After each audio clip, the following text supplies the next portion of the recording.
Hey guys, welcome to the video, welcome to the garage, welcome to the channel.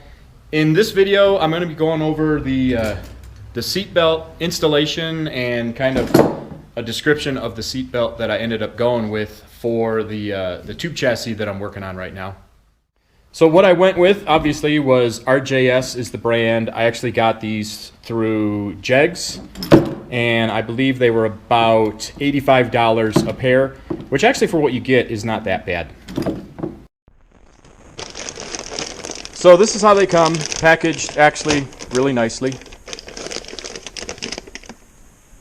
Cut this open. Obviously, don't cut any of the seatbelt when you open that. Comes with a sticker, which is nice. Who doesn't like stickers? We all like stickers. Comes with a very brief explanation as to how to do the buckles. If you don't know how to do the buckles, hopefully you're not building a Baja. Now these which I bought in particular are a 3-inch shoulder harness. You can get them in 2-inch. It's a 3-inch lap belt. Obviously that means how actually wide they are here. You can also get that in 2. And this is a 2-inch crotch belt. You can actually get this in a 3, but really I didn't want a 3, so I just went with a 2. These are called, you can basically get these with a cam lock, which nobody really recommends for off-road. These are what they call a latch and lock or latch and link or something. Basically it just means you flip this latch and then everything falls apart. The shoulder harnesses, which are right here, are independent, so they're separate from each other, and when you order these, they consider this bolt-in or wraparound. Bolt-in means you would just bolt this little tab here to a flange that you would weld in. For wraparound, you just take this apart, then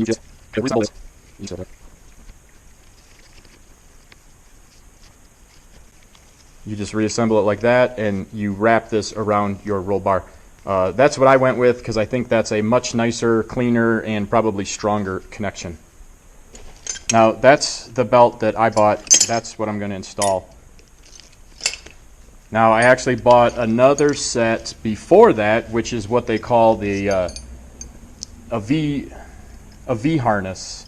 And basically, if you look at it, these are the shoulder straps, but they're not separate like the other one. They're connected. At the back here, they actually come around to one connection point. That's how I was going to do the installation originally, but I'll show you in a minute why that didn't work and why I went with the independent. Let's unconnect this. So for now, forget about these shoulder harnesses. I'm just going to push those out of the way. All right, so originally with my seat here, it's got, provisions for the crotch belt, and it's got provisions in the seat for the lap belts. And then I didn't really look into it. I just assumed that this provision here was for the shoulder harness. I just assumed. I didn't even really think about it. So when I was ordering my my shoulder harnesses, I got this V harness one, which I thought would just go right in there like that. I'm sorry, it's a little hard to do this one-handed, but I thought it would go just like that, and I would come around to the back here, and I would just fabricate my my shoulder bar so that this would connect to it, and then these around here would kind of separate and go around my shoulders, and everything would be great.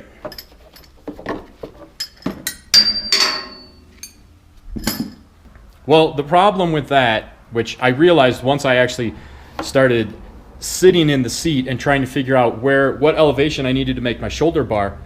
So when I actually sit in these chairs, if you look, my shoulder is actually right at the top of the seat here. It's even actually a little bit above that. So in reality, if I had that V belt and it was coming through here, yet my shoulders are up here, it would actually come through it would have to go up and then over my shoulders. If I had that and I was actually in a serious, front end crash or what have you, where I got thrown forward, because that shoulder belt was going around my shoulder, it would have a tendency on the impact to pull my shoulders down and then actually kind of crush my spine or my vertebrae, which is an extremely dangerous situation. I'd probably at that point possibly be better off without it. So once I realized that, and I realized that going through here was not an option, dangerous, and I don't know why the hell they have those slots back there, then I realized that I needed to go over the top of the chair. So what I did is I would put myself in here, and obviously I pretty much designed it around my height, but I'm 5'10", and that's pretty standard height. Then with that, I started to calculate how high I needed to make this shoulder bar so that it would hold the shoulder belts just above my shoulder. So you can see now when I got this thing all strapped in and I'm hit something going forward, it's not pulling down on my spine at all. It just holds me back. And I'm sure you can see that it's actually, I think, about an inch and a half higher than my shoulder. And that's the way that you want to get that set up. So once I had the elevation for this bar,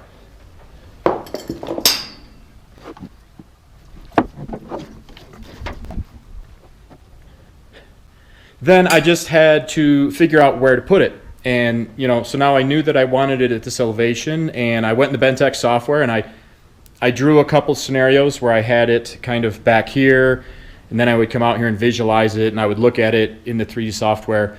And basically I figured out that with the way that these buckles are, I didn't need a lot of straight going back this way, so it could be really close to the seat.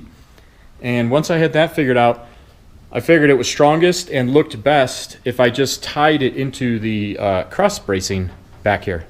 So that's what I did. I drew it up in the software and cut the pieces out, coped them, mitered them, came in here, tacked it into place, and then I had a real good shoulder bar to mount my shoulder harnesses on. Then the crotch belt was a piece of cake because I've got this bar running across here that the seats mount to, and I just looped that around this bar just like I did on the shoulder bar.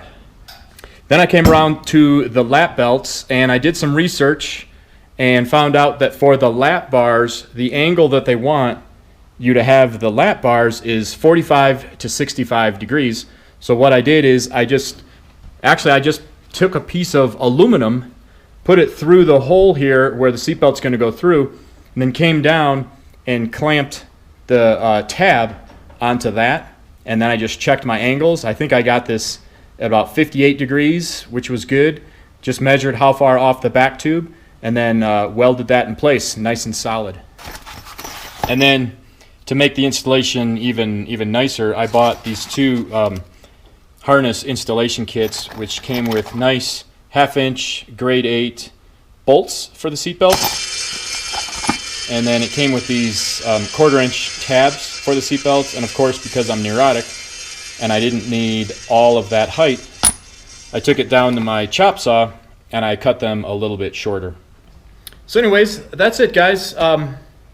Kind of a quick video. I mean, it's a little bit, I really kind of worked on these for a solid week with figuring out where to put them and the shoulder bar and all that stuff. So to make like a 10-15 minute video, it's like, boom, hey, I installed some 5-point harnesses. But the reality is there's a lot of different options for the seat belts. You need to look at your chassis, see what you've got, see what you got to work with, figure out if you want the 5-point or the 4-point or what have you.